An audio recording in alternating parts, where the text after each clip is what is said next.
Nah, ini ada satu artikel ya dari Mary B. Cunningham tentang Jesus Prayer di dalam Filokalia. Nah, saya ingin kalian baca ini ya, dan ingat kembali salah satu disiplin rohani dalam kita membangun atau menumbuhkan iman kita ya, sehingga menghasilkan satu dispassion dan love. Dan Jesus Prayer ini adalah salah satu disiplin rohani yang paling vital ya, khususnya di dalam Filokalia. Nah, saya ingin kalian lihat artikel ini, lalu lihat cara Cunningham ini menuliskannya, bagaimana dia berinteraksi dengan teks-teks lain ya, terutama kalian yang nyusun skripsi ini.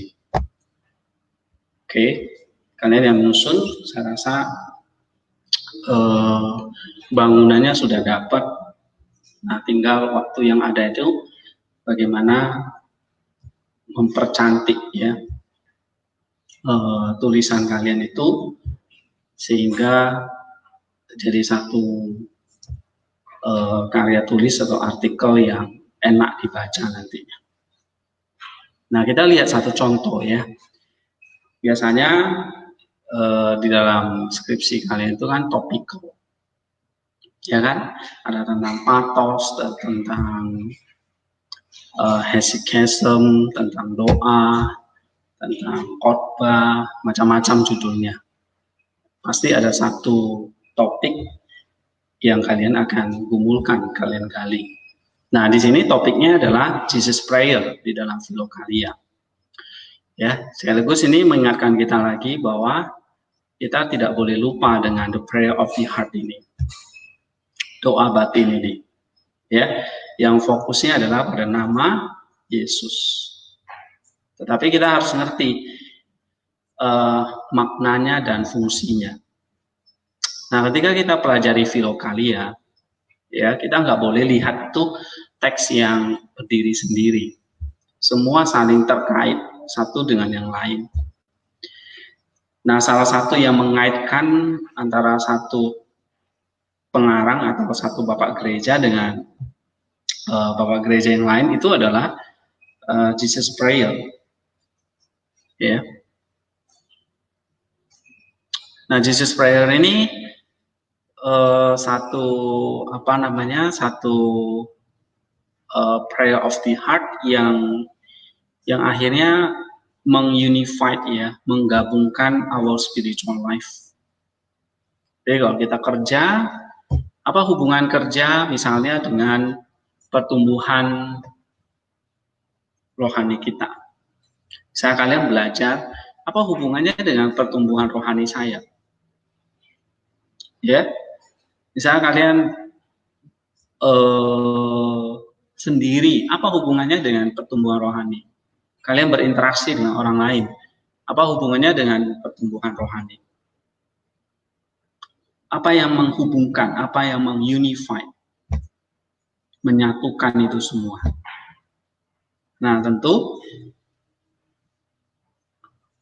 Jesus Prayer itu menjadi unified visions of the spiritual life. Ya, Yesus itulah yang mengikat antara kita dengan apa yang menjadi perbuatan kita. Perkataan kita, perbuatan kita, spiritual kita, itu nggak bisa dilepaskan dari Kristus. Ya, oleh sebab itu Jesus Prayer itu harus lahir di dalam, mulai dari dalam hati kita, in mind, ya, lalu terus didaraskan ya sampai menjadi satu doa yang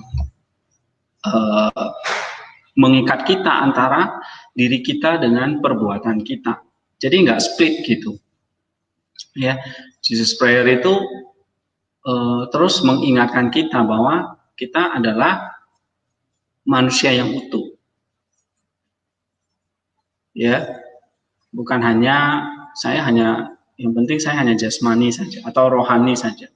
Tapi mengikat baik itu yang hal-hal yang bersifat daging maupun hal-hal yang bersifat roh, itu semua diikat oleh nama Yesus menjadi spiritual, menjadi sesuatu yang bernilai spiritual di hadapan Allah.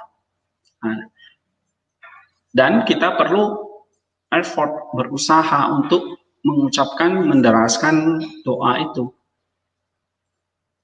Ya, karena itulah yang unified, menjembatani antara saya dan apa yang saya lakukan, antara saya dan pikiran saya, antara saya dan ucapan saya, antara saya dan perilaku saya. Ya. Nah, Jesus Prayer, I think kalian mungkin di sini kalian latihannya sewaktu-waktu, atau ada yang tekun, ada yang serius, ya, atau ada yang kadang ingat saja. Nah, Filokalia mengajarkan kita ini adalah tradisi yang sebetulnya bisa dilakukan oleh wider audience, ya, mau orang monastik ataupun orang biasa. Oke, nah seperti di sini ada doa, ada studi liturgi, studi teologi seperti ini. I think ini monastik, tetapi apa yang menyatukan kita dengan apa yang kita lakukan? Sometimes kadang-kadang bisa berbeda. Apa yang kita lakukan dengan apa yang menjadi diri saya, it's not the same, tidak sama. Ya, kadang apa yang saya lakukan itu bukan saya gitu, bukan sesuatu yang dari saya gitu, terpaksa lah dan sebagainya. Ya, nah sama seperti kayak kelas ini, saya suruh kalian baca, ya, tapi yang kalian baca nggak ada, gitu, ya. Nah, I think it's very difficult, ya, karena apa yang seringkali kita kerjakan itu bukanlah sesuatu yang lahir dari our spiritual life gitu. Just like instinct, like force majeure gitu, ada tekanan aja.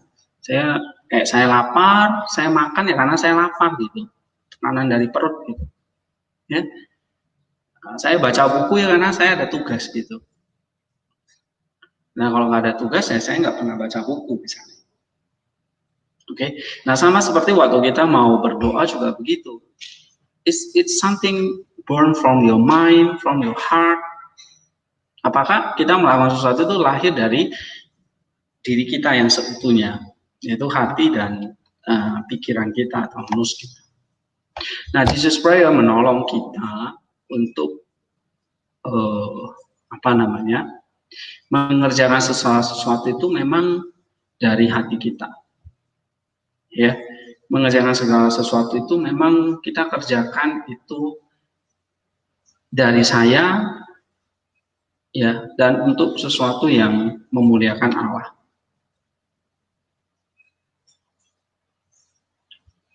Oke.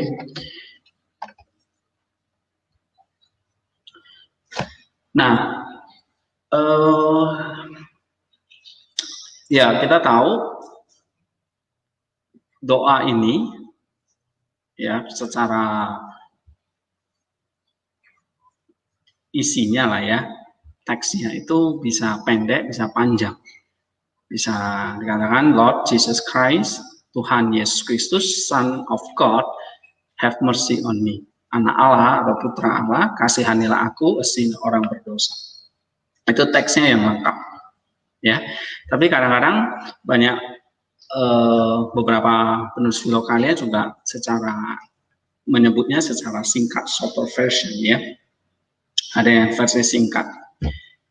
Nah, Abba Filemon sekitar abad ke-6 dan ke-7, ya,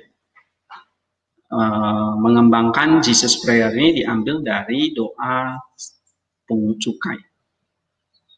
Ya, Lukas 18 ayat 13, God be merciful to me, a sinner. Ya, nanti saya ingatin lagi kalian. Kenapa kita perlu Jesus prayer? Ya, why we develop the form of the Jesus prayer? Ya, because we all the sinners. Kita semua orang berdosa. Every time, every minute. Ya, karena selalu ada split ini antara hati dan perbuatan kita. Rasul Paulus juga mengatakan, hatiku ingin taat kepada Allah, tapi dagingku melawannya. Nah, Jesus prayer menyatukan kita. Lord Jesus Christ, Son of the living God, have mercy on me, a sinner. Artinya, Tuhan Yesus Kristus, Anak Allah, kasihanilah aku, orang berdosa.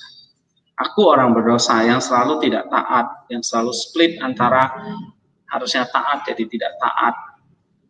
Nah, tapi aku butuh Tuhan Yesus untuk menjadikan aku taat, menjadikan aku orang kudus. That's the point, ya.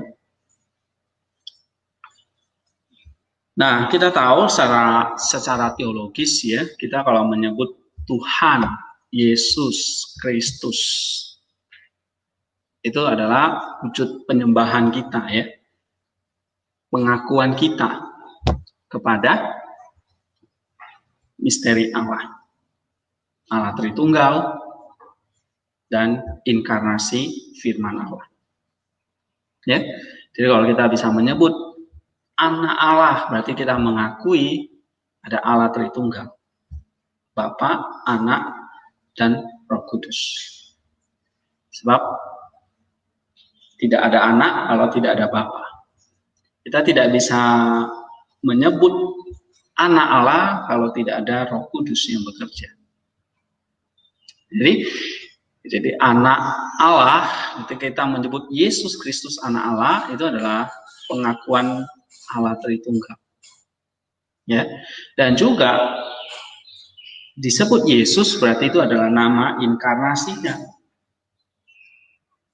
Ya, dan dia adalah Tuhan, berarti dia memang sudah menang atas kuasa segala kegelapan, jahat, iblis, maut, dosa, dia sudah kalahkan. Ya, oleh sebab itu kalau kita menyebut nama Lord Jesus Christ, Son of God,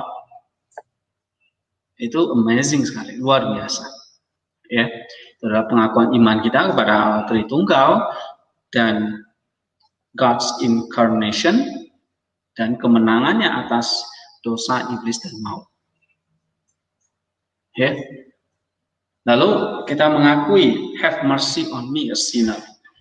Berbelas kasihanlah. Kenapa? Karena every minute, every moment we are the sinners. Kita adalah orang berdosa setiap saatnya. Yeah. So we need His mercy. Mercy itu artinya belas kasihannya. Belas kasihan yang sudah menang atas dosa, maut, dan iblis tadi. Ya. Yeah. Nah, dengan menyebutkan nama Yesus, disitulah belas kasihannya itu dicurahkan. Dan belas kasihan yang senantiasa dicurahkan, disitulah senantiasa menyembuhkan our split personality. Menyembuhkan antara hati dan jiwa tubuh kita yang selalu terpecah-pecah. Ya, terpisah-pisah.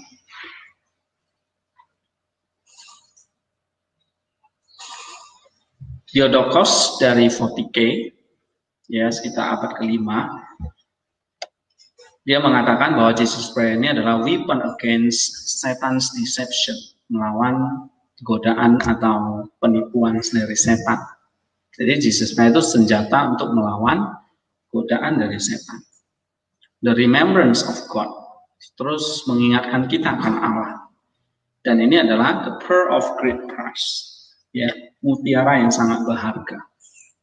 Kalau kita baca perumpamaan Tuhan Yesus, menemukan mutiara yang sangat berharga, itulah kita menemukan Yesus itu sendiri. Lalu Kita nggak menemukan terus kita pendam lagi, tapi kita gali, ya, kita ambil mutiara itu. Berarti kita terus invoke the Jesus prayer.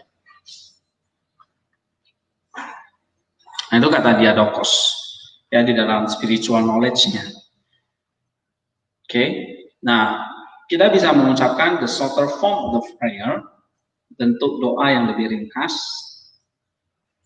ya, misalnya Jesus Christ have mercy on me, atau Lord Jesus have mercy on me. Nah, jadi ada banyak shorter form, ya, bentuk yang lebih singkat yang kita bisa pelajari, yang kita bisa sebutkan. Oke. Nah, dia katakan di sini Lord Jesus, kalau dia Diadokos mengajarkan, ya, Tuhan Yesus, gitu. Lord Jesus. Nah, ini adalah salah satu method atau goal di dalam ascetic life kita, ya. Dan kita tahu bahwa our life is a life of ascetic. Kenapa? Karena Tuhan sudah memberikan kita iman. Iman itu mesti kudu dikerjakan. Mengerjakannya itulah ascetic itu. Jadi nggak ada orang Kristen yang tidak ada asketiknya. Because God has given you life, has given you faith. Tuhan sudah memberikan kita iman. Iman itu seperti benih yang kita mesti cultivate. Nah, itulah ascetic life. And then Jesus prayer is the method, cara kita untuk cultivate itu. Ya. Sehingga Diadokos itu mengatakan dengan Jesus prayer itu you see, develop understanding of the prayer role in the ascetic prayer practice. Ya, jadi membawa kita tuh pada satu pengalaman ascetic. Jadi satu doa yang benar-benar silence, ya, di hadapan Allah. Nah, that's very mystical, ya. Kenapa? Karena ini adalah kerja roh. And then roh is a mystical between the Holy Spirit and me, antara saya dan Roh Kudus, and your spirit is truly yourself. And how to insight in the ascetic prayer is only through the Jesus prayer. Jadi bagaimana kita bisa menyatukan diri kita yang seutuhnya itu semua when you are in the silence. Masih ingat ilustrasi itu, ya? Kalau kita membuang batu itu di atas air, lalu tiba-tiba kita mau lihat wajah kita di atas air itu, we cannot see ourselves fully, ya. Kita nggak bisa lihat wajah kita dari pantulan air itu. We have to wait a moment. Kamu harus tunggu sampai air itu tenang. Lalu baru kamu bisa melihat wajahmu di air. Oke, jadi kamu bisa melihat atau kita bisa menyatukan diri kita seutuhnya when you are in the ascetic practice, ya, atau di dalam silence. Dan Jesus prayer ini adalah help us to understanding, menolong kita untuk mencapai itu. Ya, and then dia katakan di sini, ini juga menjadi satu kesadaran kita mengingat akan Allah, ya, mindfulness of God. Jadi selalu dipenuhi, pikiran kita terus dipenuhi oleh Allah. Ya, mindfulness of God. Kenapa? Kita terus invoke His name. Ya, menyebutkan namanya.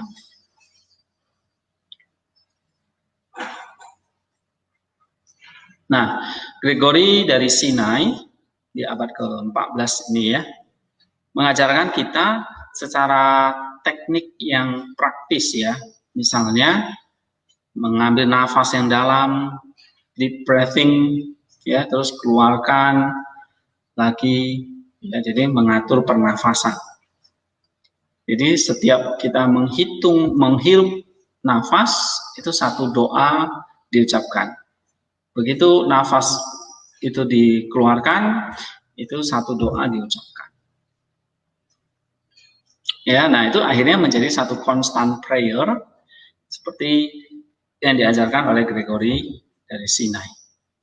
Nah, ini satu proses yang akan menuntun kita kepada tujuan yang kita ingin capai. Apa tujuan dari Jesus Prayer tadi? Menyatukan hati, nus, jiwa, dan perbuatan kita jadi satu kesatuan.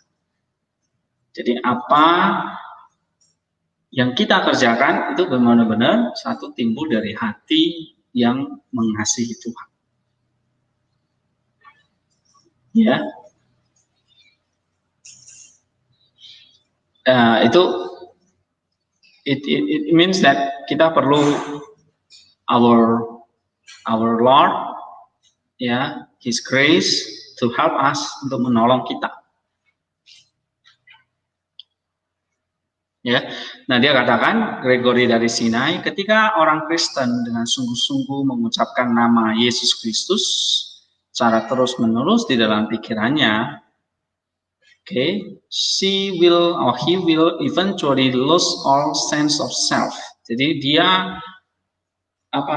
sense of self-nya itu akan terus absorb into the state joyful union with God. Jadi memang pada akhirnya ya diri kita itu pada akhirnya bisa union with God, in joyful, menyatu dengan Allah di dalam sukacita. So what is your will is the God's will, and God's will is your will now. Jadi apa yang jadi kehendak kita itu pasti kehendaknya Allah, dan kehendak Allah itu kehendak kita. Ya, union with God.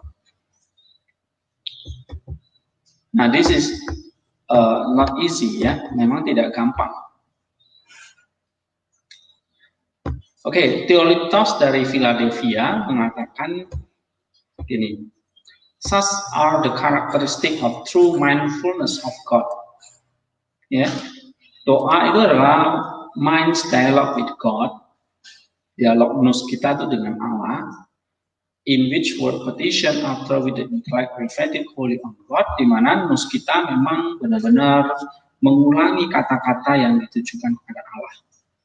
For when the mind unceasingly repeat the name of the Lord, ketika pikiran kita atau nus kita mengulangi nama Yesus berulang-ulang, maka itu akan memberikan satu full attention, ya, satu kesadaran atau perhatian penuh terhadap nama Yesus itu, dan membawa kita kepada terang pengetahuan Allah, yang akhirnya terang itu akan menerangi jiwa kita.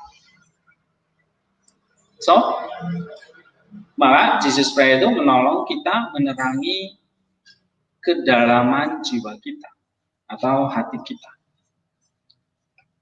It's the light of the knowledge of God. Nah, ini yang unik dari Philokalia. Jadi doa bukan sekedar meminta sesuatu kepada Tuhan, tetapi bagaimana terang ilahi itu benar-benar menerangi kedalaman dan kegelapan batin kita. Jadi our soul is like a luminous cloud, jadi kayak awan yang terang gitu. Ya, jiwa kita seperti awan yang terang. Nah, itu kata Theolytos, ya. Nah, sekarang kita lihat misalnya pendapat yang lain. Diadokos dan Hesychios, ya, ini banyak berbicara tentang Jesus Prayer, ya, dua penulis ini yang mengatakan ini adalah Jesus Prayer itu adalah meditative prayer, doa meditasi, ya, yang akan contribute fully the unity of the Philokalia. Jadi kitab Philokalia ini ada, ya, tadi saya katakan benang merahnya adalah di dalam Jesus Prayer ini atau Prayer of the Heart ini. Nah, artinya adalah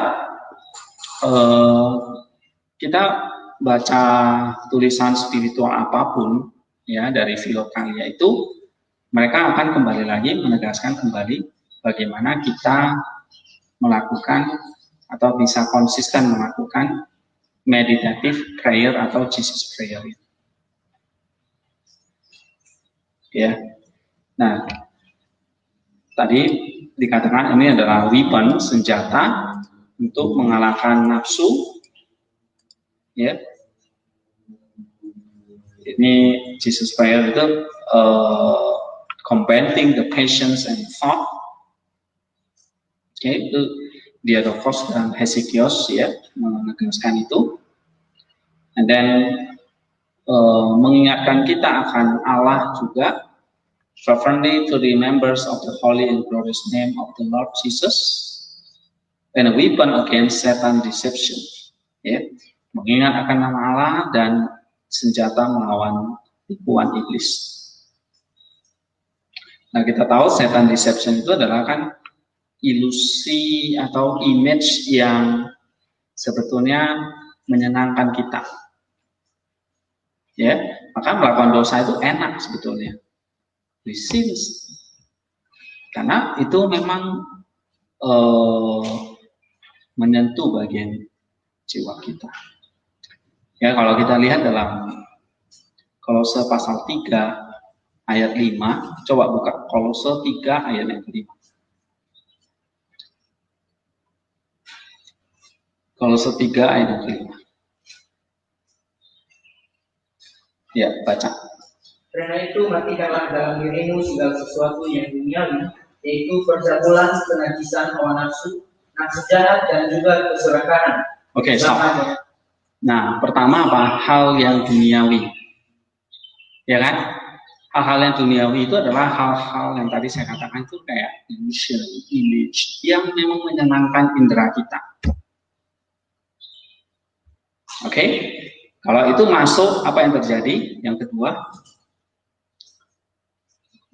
setelah dunia apa di situ? Oke, and then kita bisa terjebak kepada kenajisan atau percabulan di situ. Ya, segala sesuatu yang duniawi berarti itu mental image, godaan-godaan dari dunia, dari setan, dan itu bisa akhirnya masuk ke dalam hati kita, jiwa kita mulai berpikiran cabul.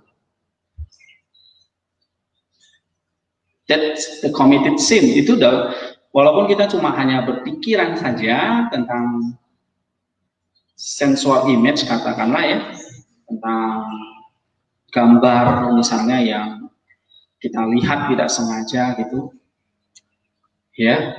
Lalu kita bayangkan saja, that's the sin in the soul. Itu udah committed sin, percabulan. Akibatnya apa? Terjadi kenajisan. Berarti hati kita jadi kotor.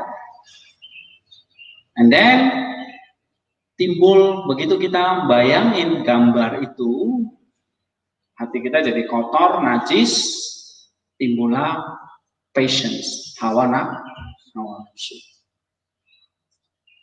Ya, patos. And then timbullah nafsu jahat. Ya, ini nafsu jahat itu, hawa nafsu dan nafsu jahat itu maksudnya patos itu udah logismoi terus jadi patos. Hawa nafsu itu logismoi terus nafsu jahat itu jadi patos. Nah, kalau kita lakukan itu jadi dosa. Ya kan? Sin in action actually. Ya. And then keserakahan. Nah, kalau kita lakukan lagi ketagihan. Jadi serakah. Misalnya kalau kita serakah itu bukan hanya soal harta ya, tapi macam-macam. Karena kita kayak jadi kecanduan gitu. Ya, makanan itu bisa serakah juga. Harta, seks, ya, kebohongan. Kita kalau udah biasa berbohong 1 kali, bisa 2 kali, 3 kali, dan akhirnya itu jadi serakah. Ya. Kita jadi kepingin terus berbohong. Uang juga seperti itu. Ya, materi seperti itu, makanan juga seperti itu. Kita makan nggak akan pernah puas, Kalau itu sudah sampai ke level keserakahan, that's very difficult. So, kalau itu sudah sampai situ, Rasul Paulus bilang ini kayak penyembahan berhala, karena kita sudah terikat. Nah, jadi kamu lihat ya, matikanlah dalam dirimu dari hal-hal duniawi, berarti dari luar. Oke. Bagaimana mematikan itu? Nah, padahal godaan dari dunia itu anytime, benar nggak? Hal-hal dari dunia yang kita lihat dengan, yang kita alami dengan panca indera itu kan 24 jam. Never stop. 2 Petrus 1 dengan iblis itu seperti singa yang mengaum-ngaum, tidak pernah berhenti. Ya, nah, kalau hal-hal dari dunia itu selalu ada, how about the mercy of God? Nah, kita perlu imbangi dengan the mercy of God, belas kasihan Allah. That's why, kenapa kalau kita terus Lord have mercy, perlu terus Jesus prayer. Ya, karena kalau kita sadar, kita tahu peperangan kita itu adalah melawan hal-hal seperti itu, melawan hal-hal roh-roh jahat yang di udara. Jadi peperangan rohani, peperangan hal-hal duniawi itu Satan deception. That's why we need Jesus prayer, ya, supaya kita nggak distracted by image and thought ini, hal-hal duniawi ini. Oke, kita bisa selalu menghadapi yang namanya problem mental distraction. Ya, karena hal-hal duniawi itu tadi distraksi. Jadi membuat roh, jiwa, dan tubuh kita terpecah gitu oleh gangguan itu. Jadi, misalnya tadi ada satu mental yang masuk, ya, katakanlah gambar porno atau perempuan seksi, walaupun kamu nggak sengaja dilihat, ya, ada yang kirim WA sama kamu, terus kamu buka, gitu. Kalau di Instagram itu banyak kan, nggak sengaja terlihat. Nah, this the image hal duniawi, and then masuk ke dalam pikiranmu, kamu langsung menghayal. Nah, this is percabulan yang terjadi, and then terjadi kenajisan, mengotori jiwa. Lalu timbullah hawa nafsu.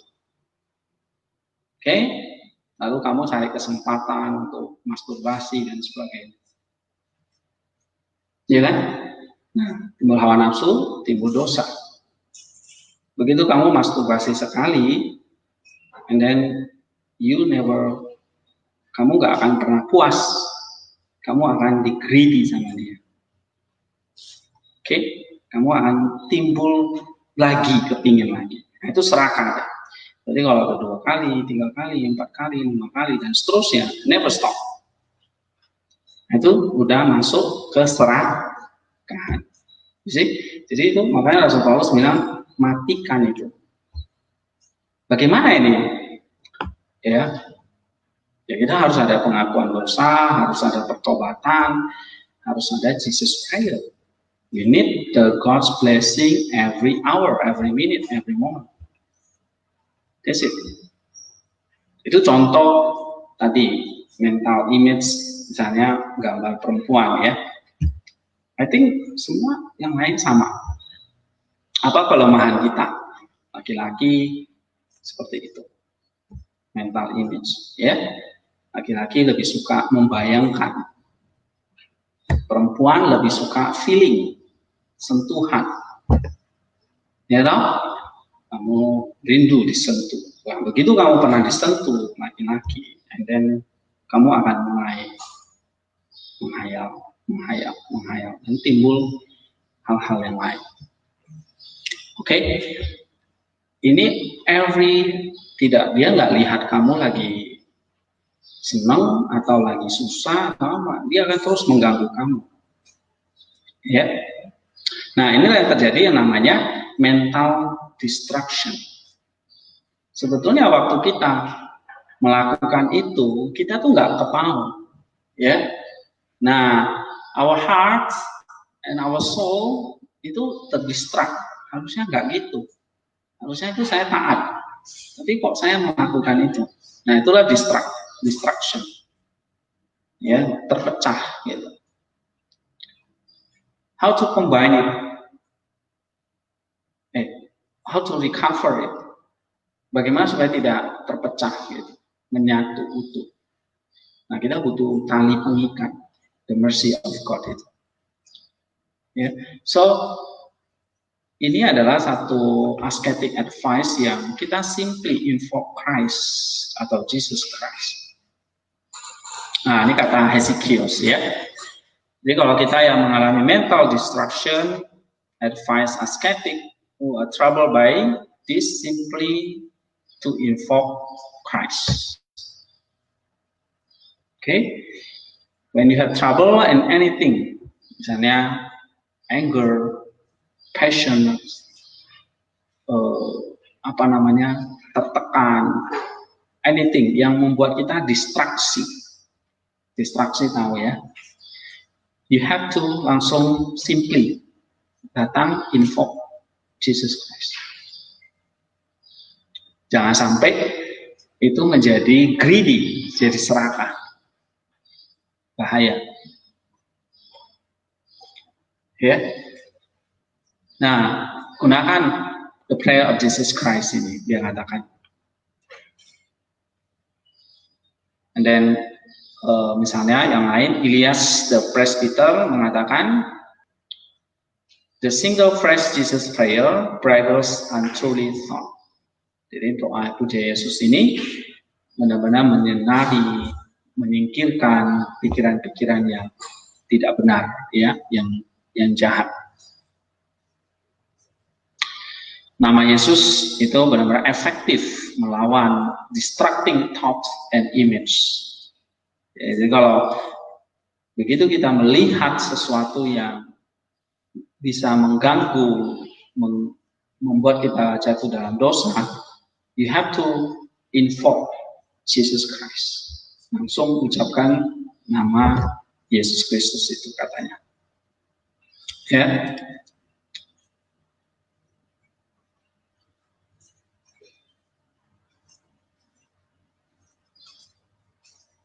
Nah, ini artikel yang menarik ya dari Cunningham, dia menolong kita menyimpulkan ya Jesus Prayer itu di dalam tulisan Philokalia ini. Jadi kita tidak perlu tahu capek-capek baca lagi ya, yang menolong kita untuk memahami. Tapi kalau mau tahu lebih dalam ya kita baca tulisan-tulisan mereka ya. Nah, Nikiforos, salah satu penulis dari Philokalia juga mengatakan, you know that everyone discursive faculty is centered in his breast. Yeah. When our lips are silenced, we speak and deliberate and formula prayers, psalms and other things in our breast. Banish then all thought from this faculty, and you can do if you want to. And in their place, put the prayer, Lord Jesus Christ, Son of God, have mercy on me, and compel it to repeat this prayer, Jesus' name. Ya. Nah, kita tahu bahwa pusat dari fakulti dari pikiran kita itu center in his breast, dalam dada kita, dia katakan. Ya, bibir kita silence, tapi kita bisa mengucapkan doa, bermazmur ataupun hal-hal lain di dalam dada kita. Nah, kalau ada pikiran-pikiran yang jahat, dia katakan, usir dengan nama Tuhan Yesus Kristus Anak Allah, kasihanilah aku. Ya, ucapan itu terus tanpa henti, dia katakan. Ya, sama ya. Sama kayak tadi Diadokos, Hezekios. Oke, untuk mengusir pikiran jahat. Nah, Gregory Sinai mengatakan ini adalah prayer to military weaponry. Jadi persenjataan ya untuk melawan pikiran jahat. And then banishing ya, untrue thought, menghancurkan pikiran-pikiran yang jahat, yang tidak murni, ya. Bahkan dia menyarankan psychosomatic method. Nah, maksudnya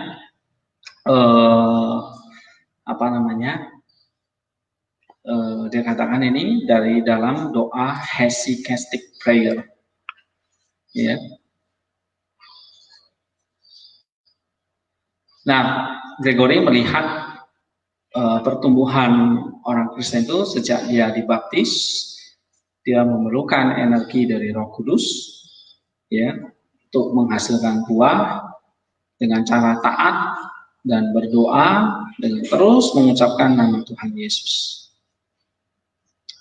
Nah, ini tindakan-tindakan ini semua, terutama doa puja Yesus ini akan membawa kehangatan dan sukacita, dia katakannya, pada nus dan hati kita, sehingga kita bisa mengasihi Allah dan sesama kita. Itu kata Gregory dari sini. Oke.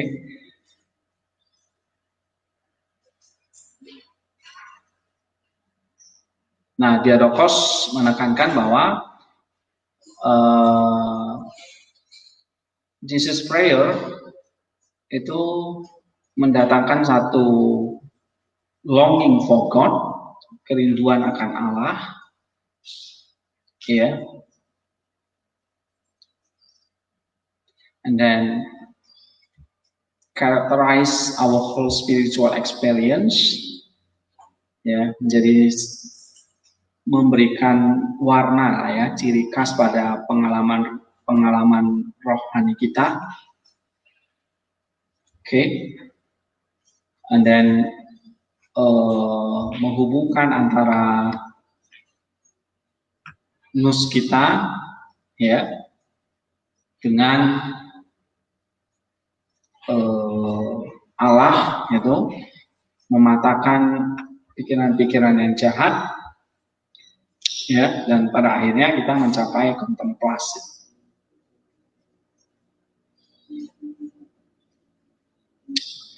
Nah, ini kata Hesychios, dia katakan attentiveness is the heart stillness unbroken by any thought. In this stillness the heart prays and invokes endlessly and without ceasing only Jesus Christ is the Son of God and Himself God. Nah, jadi saudara perhatikan di sini, ya. Keberjagaan adalah hati yang berjaga-jaga, terpusat, tidak terputus, dan di dalam keheningan hati itu bisa bernafas dan mengucapkan tanpa henti nama Yesus yang adalah anak Allah dan Allah itu sendiri. Ini kata Hesychios. Nah, it means that kalau kita Jesus Prayer pada akhirnya, kapan itu akan mendatangkan satu manfaat buat kita, ya. Nah, kapan? Ketika doa itu memang sudah turun ke dalam hati kita, atau ketika Jesus Prayer itu adalah tanpa henti, gitu, ya, sudah sampai level tanpa henti.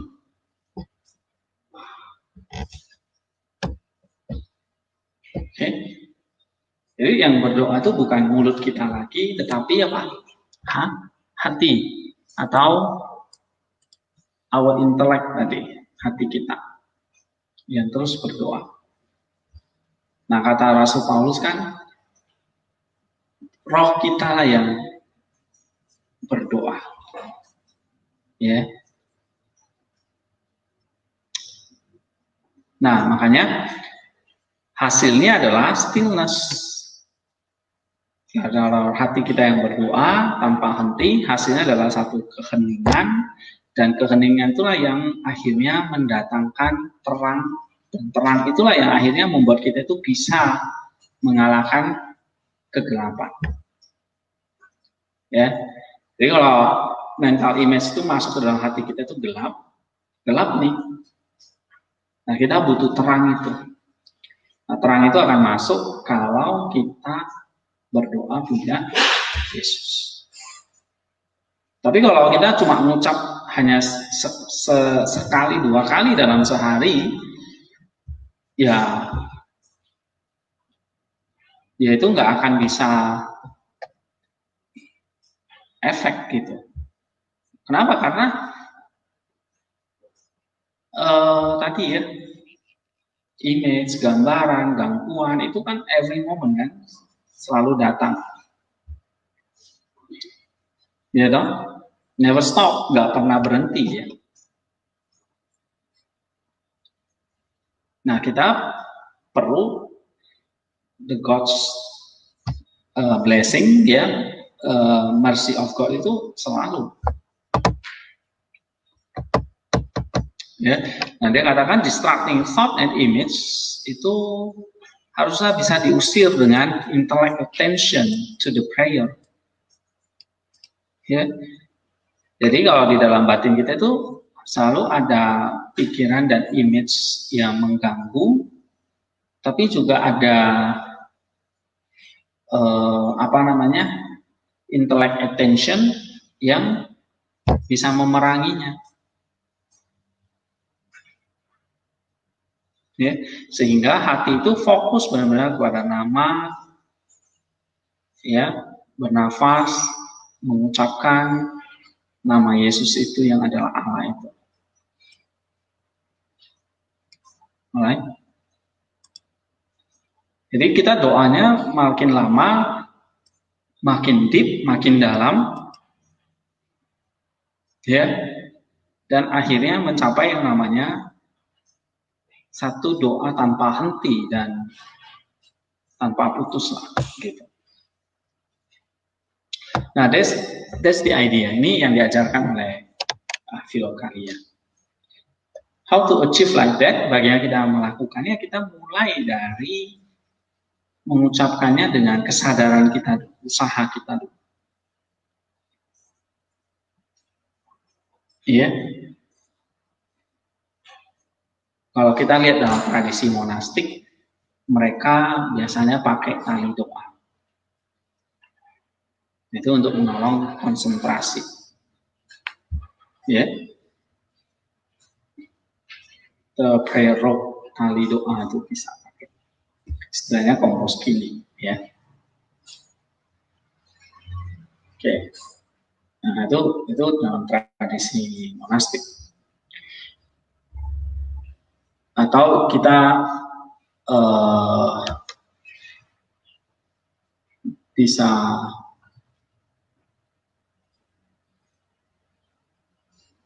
memakai itu kalau mau, ya, atau kita every moment, ya, and then setiap 3 jam misalnya you pause 1-2 menit, remember, gitu.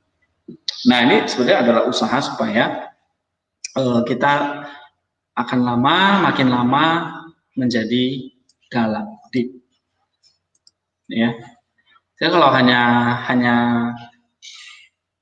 kayak kita doa makan atau doa seperti biasa, itu nggak akan bekerja, ya. Jadi, tapi kalau kita makin lama makin dalam akan bekerja. So it needs your attention, ya, memang. Jadi di saat kita tidur, bangun, makan, minum, bekerja, bahkan saat membaca kitab suci, itu adalah full version of Jesus prayer, dikatakan Abba Filemon ini. Jadi, ya.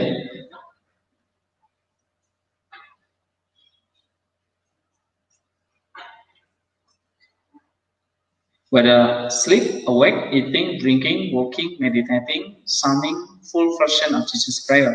Lord Jesus Christ, Son of God, have mercy on me.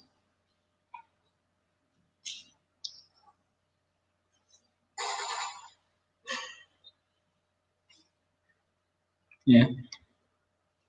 Nah, Filemon mengatakan nggak hanya nama Yesus saja kamu bisa psalmodi, menyanyi, atau membaca kitab suci, itu juga bisa. Ya.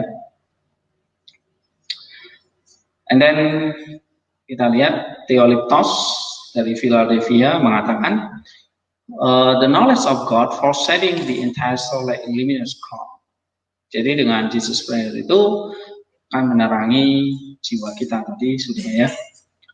And then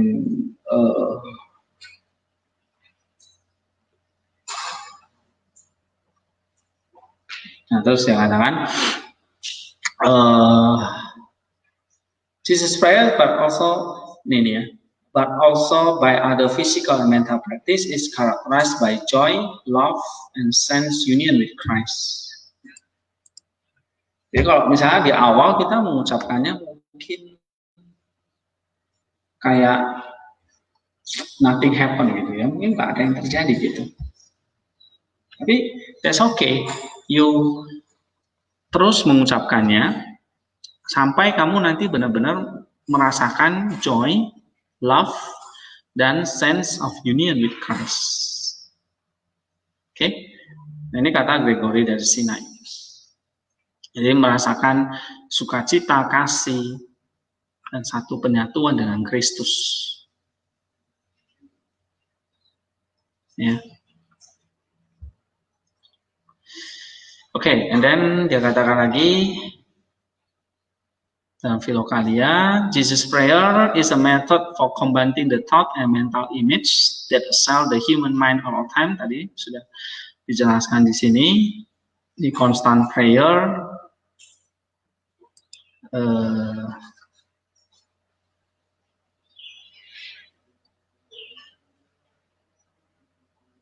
nah kesimpulannya dia katakan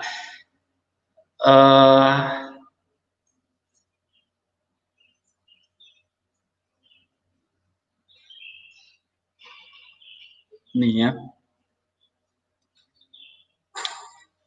Jadi teks di dalam Philokalia itu akan mendatangkan benefit bagi kita kalau kita memang benar-benar praktis Jesus Prayer itu. Dan bagaimana kita mempraktekkannya adalah sampai kita tuh benar-benar bisa mencapai satu kedalaman, ketenangan batin, dan menerangi, mengiluminasi kita. Ya. Dan sehingga itu menjadi semacam senjata untuk melawan segala pikiran jahat, ya, mematikan apa yang menjadi pikiran-pikiran jahat di dalam jiwa kita, sehingga tidak distract antara hati atau pikiran, ya, jiwa dan tubuh kita.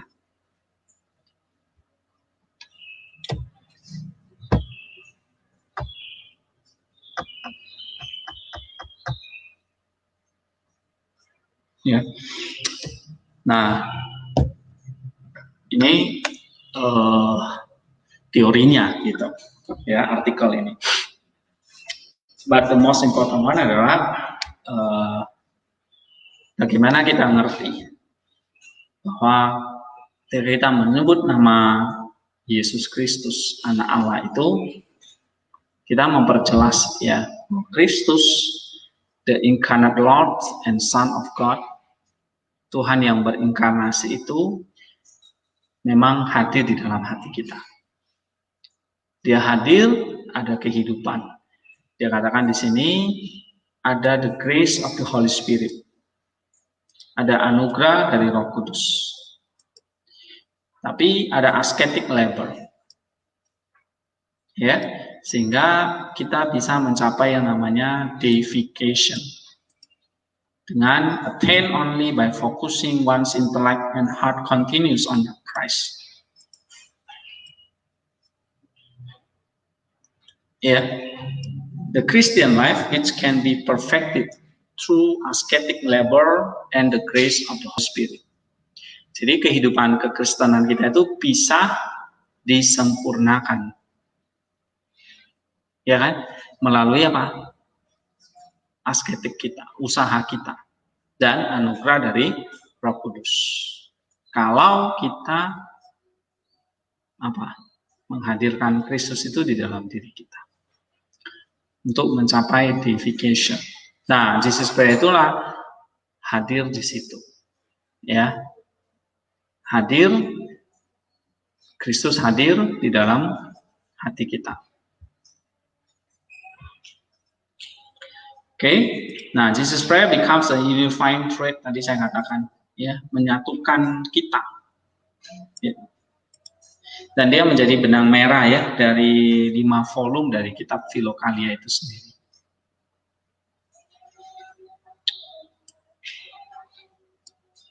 Nah, what I want to say adalah yang ingin saya katakan hari ini, don't forget this powerful prayer. Ya, you can practice every 15 minutes, setiap 15 menit, you can practice it, setiap jam, bahkan kalau bisa setiap saat.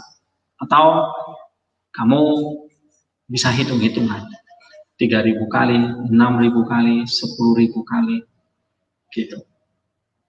Ya. Jadi harus ada ascetic labor. Ada usaha kita. Ya, nah kalau Maximus mengatakan the ascetic and the humility, kerendahan hati dan kerja keras kita. Nah, disitulah the grace of the Holy Spirit itu akan menyempurnakan. Ya, nah, tapi kita bekerja keras itu bukan sia-sia, gitu. Ada tujuannya, ada caranya.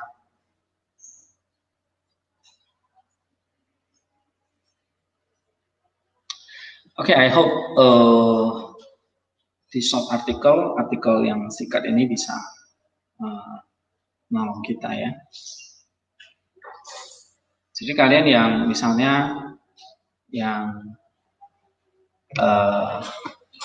lagi ngerjain paper atau skripsi, ya, ini satu contoh artikel yang bisa kalian pakai untuk menulis tentang Jesus Prayer atau topik-topik lain.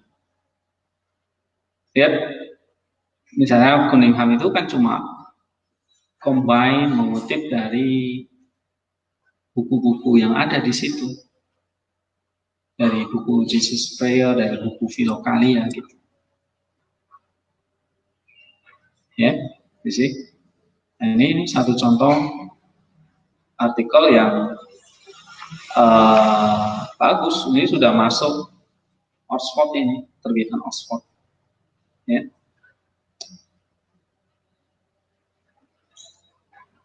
Nah, walaupun ini sebuah essay ya, bukan jurnal artikel, tapi sebuah essay tentang Jesus Prayer yang memberkati kita pembahasannya ya.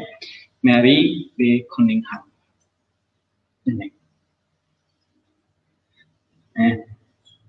Nah, jadi dia menjelaskan di sini kepada kita bahwa Philokalia diikat oleh namanya Jesus Prayer.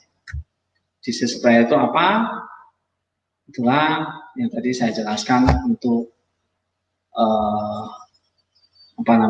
mengcombat, melawan pikiran jahat, menghadirkan Kristus, terang ilahi, ya, menyempurnakan keselamatan kita.